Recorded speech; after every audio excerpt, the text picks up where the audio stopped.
Hi friends, అందరూ బాగుండాలి, అందులో మేము ఉండాలి. దీనికి ముందు తీసిన వీడియో నేను తల్లిగా చనిపోయి బతికాను అని చెప్పి చూడండి. ఆ వీడియో చూసి ఈ వీడియో చూడండి, అర్థమవుతుంది. ఆ వీడియో కంటిన్యూటీయే ఈ వీడియో అనమాట. ప్లీజ్ తప్పకుండా ఆ వీడియో కూడా చూడండి. ఈ వీడియో చూసే ముందు ఆ వీడియో కూడా ఒకసారి చూసి ఎలా అనిపించింది ఏంటో ఈ వీడియో కూడా చూడండి తప్పకుండా లాస్ట్ వరకు. నా రిక్వెస్ట్ అండి ఇది, ప్రతి ఒక్కళ్ళకి తల్లి యొక్క గొప్పతనం నాకు తెలిసిన వరకు నేను చెప్పాలి అనుకుంటున్నాను. ప్రతి ఒక్కరికి తెలుసు తల్లి ఎన్ని బాధలు పడిద్దో, ఎంత గొప్పదో తల్లి అందరికీ తెలుసు. కానీ కొంతమంది ఇసుక్కుంటారు, చీదరించుకుంటారు. తను ముసలిదైపోయిన తర్వాత తనంటే పనికి రాదు, వద్దనుకుంటారు. నా భార్య, నా బిడ్డలు, నేను ఉంటే చాలు అనుకుంటారు. కొంతమంది ఆడవాళ్ళు కూడా తల్లిదండ్రులను చూడని వాళ్ళ గురించి కూడా అందరికీ చెప్తున్నానండి నేను. తల్లిని గౌరవించండి ప్లీజ్. తల్లిదండ్రులని ఇద్దరిని గౌరవించాలి. నేను తండ్రి గొప్పదనం ఇంకొక వీడియోలో చెప్తాను. ఇప్పుడైతే తల్లి గురించి చెప్పాలి అనుకుంటున్నాను. తల్లిని ఎవరైతే చులకనగా చూస్తారో, తల్లిని ఎవరైతే గౌరవించారో వాళ్ళ కోసం అండి ఈ వీడియో. తప్పకుండా చూడండి.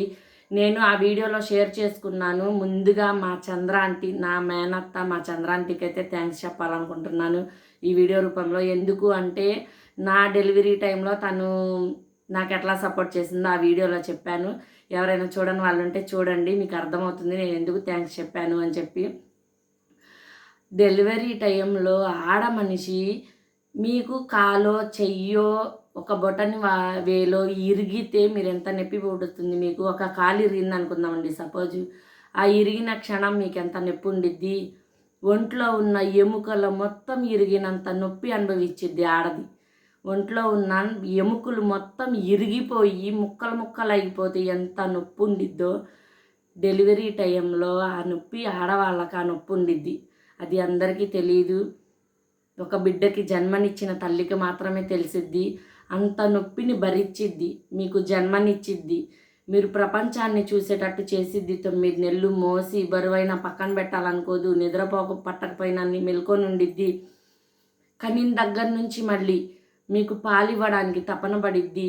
పాలు రాకపోతే పాలు పడడానికి ఏది తిన్నా సరే పాలు పడితే ఎవ్వరు చెప్తే అది చేసిద్ది. నేను చేశాను కాబట్టి నేను షేర్ చేసుకోగలుగుతున్నాను మీతో. పాలు తక్కువ పడితే ఎవ్వరు చెప్తే ఇది తింటే పాలు పడతాయి అమ్మ, ఇట్లా చేస్తే పాలు పడతాయి, అట్లా చేస్తే ఆ బిడ్డకి పాలు ఇవ్వడానికి తల్లి పడే తపన ఏదైనా తినేది. తన తినలేనిది కూడా నోటితో తినేది మనం ఏదైనా రుచిగా ఆస్వాదిస్తూ ఆనందంగా తింటాం. పచ్చి గడ్డి తినమన్న బిడ్డకు పాలు ఇవ్వడానికి తల్లి తినిద్దండి వెనకాడకుండా. ఆ టైంలో అట్లా పాలిచ్చి మిమ్మల్ని పెంచిద్ది. మీరు చదువుకోండి అని చెప్పినా మీ భవిష్యత్తు బాగుండాలని, మీరు బాగుండండి మంచి మార్గంలో నడవండి అని చెప్పినా మీ భవిష్యత్తు బాగుండాలి. రేపటి రోజున నా బిడ్డ తలంచుకోకుండా నలుగురిలో తలెత్తుకొని గౌరవంగా ఉండాలి అని తల్లి ఎందుకు అంత తపన పడిద్ది. కానీ ఒక్క మాట అనగానే మనం విసుక్కుంటాం, చిరాకు పడతాము. ఏంది నీ సోది అంటాము. ఇవన్నీ రెగ్యులర్గా మామూలుగా డైలీ ఇంట్లో ఎవరింట్లో అయినా జరిగేవి, నేను కాదనను. మీ భార్య ప్రెగ్నెన్సీలో మీరు ఎంత జాగ్రత్తగా చూసుకుంటారండి. మీ భార్య ప్రెగ్నెంట్ అయితే ఒక పసిపిల్లలాగా చూసుకుంటారు. తనకి ఏది కావాలంటే అది చేస్తారు. తను ప్రెగ్నెన్సీ దగ్గరుండి చూస్తారు. మీరు చూసి తన కష్టం మీరు అర్థం చేసుకుంటారు. మీ తల్లి కూడా మిమ్మల్ని అలాగే కనింది అని ఒక్క నిమిషం ఆలోచించండి.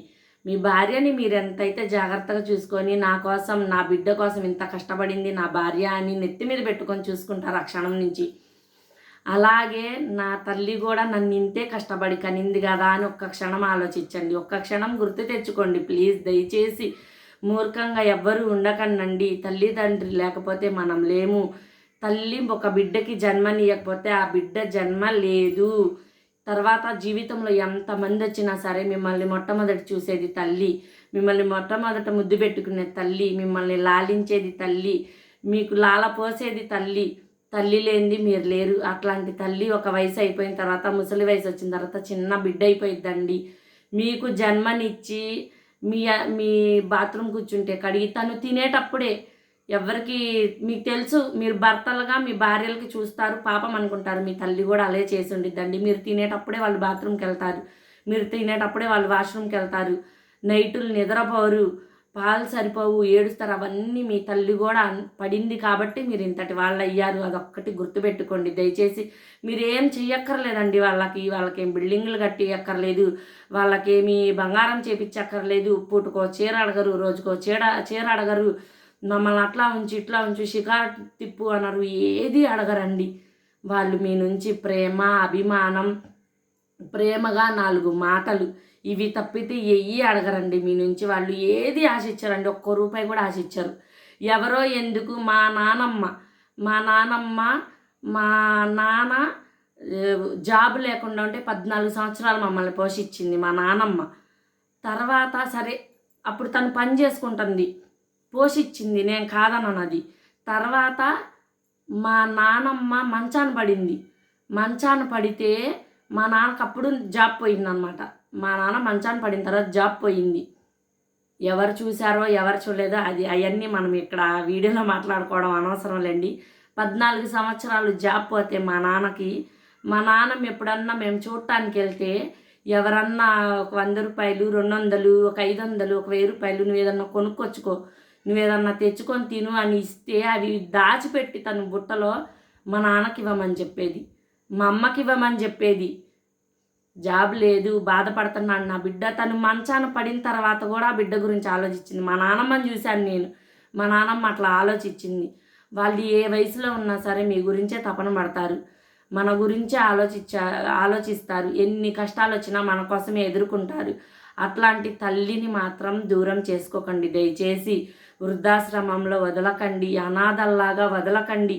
ఇది నా రిక్వెస్ట్, ప్లీజ్ అండి దయచేసి. మీకు జన్మనిచ్చిన తల్లిని తను ముసలిది అయిపోయిన తర్వాత మీకు చీదర అనిపించింది, చీదరించుకుంటారు. కానీ ఆ చీదర పనులే మీరు చిన్నగా ఉన్నప్పుడు తను ఇష్టంగా చేసింది. ఆ చీదరించుకునే పనులే మీరు చిన్న బేబీగా ఉన్నప్పుడు ఇష్టంగా సంతోషంగా తిండిని పక్కన పడేసి తను తినకుండా మీకోసం తను శ్రమించి కష్టపడి చేసేది. ఇవి చాలామందికి తెలుసు, అర్థం చేసుకుంటారు. అర్థం చేసుకోలేని వాళ్ళ కోసం నేను ఈ వీడియో తీసి పోస్ట్ చేయాలి అనుకుంటున్నాను. మీ భార్య బిడ్డల్ని హ్యాపీగా చూసుకోండి. మీ భార్య బిడ్డలతో ఎట్లా హ్యాపీగా ఉంటారో, ఎట్లా సంతోషంగా ఉంటారో తల్లికి కూడా కొంచెం ప్రేమ చూపించండి. తల్లి వేరే ఊరిలో ఉండిద్దా, అప్పుడప్పుడు వెళ్ళి కలిసి రండి. ఒక ఫోన్ చేసి ఒక మాట మాట్లాడండి, ఎలా ఉన్నావమ్మా, బాగున్నావని. మీరెంత బిజీగా ఉన్న ఫోన్ చూసుకోవడం మానేస్తున్నారండి? మీ పిల్లలతో టైం స్పెండ్ చేయడం మానేస్తున్నారండి?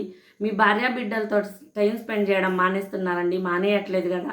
మీ తల్లి మీ నుంచి కోరుకునేది చిన్న ఆప్యాయమైన మాట, ప్రేమ, లాలింపే అండి. కానీ ఉన్నప్పుడు ఆ విలువ ఎవరికి తెలియదు. నిజం చెప్తున్నాను కదా నేను. తల్లి ఉన్నప్పుడు తల్లి విలువ ఎవ్వరికి తెలియదు. చనిపోతే ఏడుస్తాము, నువ్వు ఉండు, నువ్వు కావాలి, నువ్వు రావాలి అని ఏడుస్తాము. ఉన్నప్పుడు ఎవరండి బాగా చూసుకుంది? ఒకసారి మిమ్మల్ని మీరు ప్రశ్నించుకోండి. చనిపోతే గుండెలు బాదుకొని ఏడుస్తామే, అమ్మ అమ్మ ఉండమ్మా, రామ్మా, మాట్లాడమ్మా, ఒక్కసారి మాట్లాడమ్మా అని ఏడుస్తామే. తనున్నప్పుడు ఎవరైనా అట్లా ఆప్యాయతగా మాట్లాడారా అండి? తనున్నప్పుడు ఎవరైనా ఆప్యాయత చూపించారా అండి?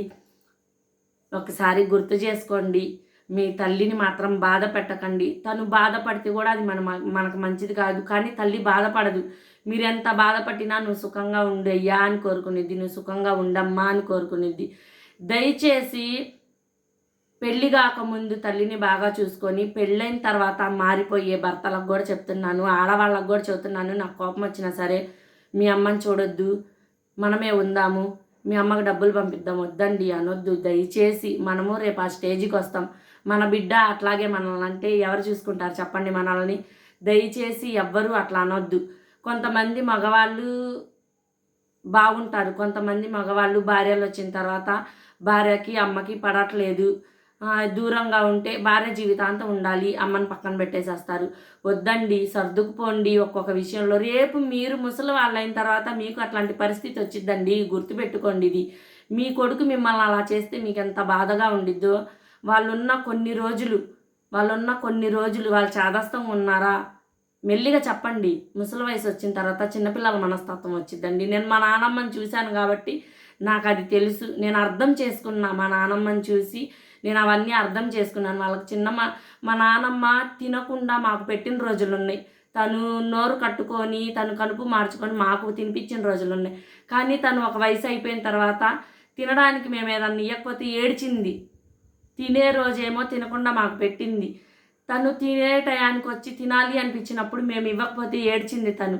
అది నేను చూశాను కాబట్టి నేను ఇంత డీటెయిల్గా ఇంత క్లారిటీగా చెప్తున్నాను. దయచేసి తల్లిని ఎవరు బాధపట్టొద్దు, అర్థం చేసుకోండి. రేపు వాళ్ళ స్థానంలోకి మనము వెళ్తాము, అదొక్కటి గుర్తుపెట్టుకోండి. ఈ వీడియో రూపంలో నేను ఇదే చెప్పాలి అనుకుంటున్నాను. దీని ముందు వీడియో చూడండి, నా జర్నీ చెప్పాను. తల్లి బిడ్డకి ఎట్లా జన్మనిచ్చిద్దని నా జర్నీయే చెప్పాను, ఎవరిదో చెప్పలేదు. దాని తర్వాత కంటిన్యూటీయే ఈ వీడియో. మీ అందరికీ అర్థమైంది, నా మాటల రూపంలో అర్థమయ్యేలాగా నేను చెప్పగలిగాను అనుకుంటున్నాను. ప్లీజ్ ఎవరికైనా తప్పుగా అనిపిస్తే క్షమించండి, సారీ అండి. నచ్చితే మాత్రం ప్లీజ్ సపోర్ట్ చేయండి. మీ సపోర్ట్ ఉంటే నేను ఇట్లాంటి వీడియోలు చాలా చాలా చేయగలుగుతాను, 10 మందికి షేర్ చేయగలుగుతాను. మీ సపోర్ట్ ఉంటేనే కేవలం. Okay friends, bye. అందరూ అర్థం చేసుకుంటారు అని ఆశిస్తున్నాను. Bye friends.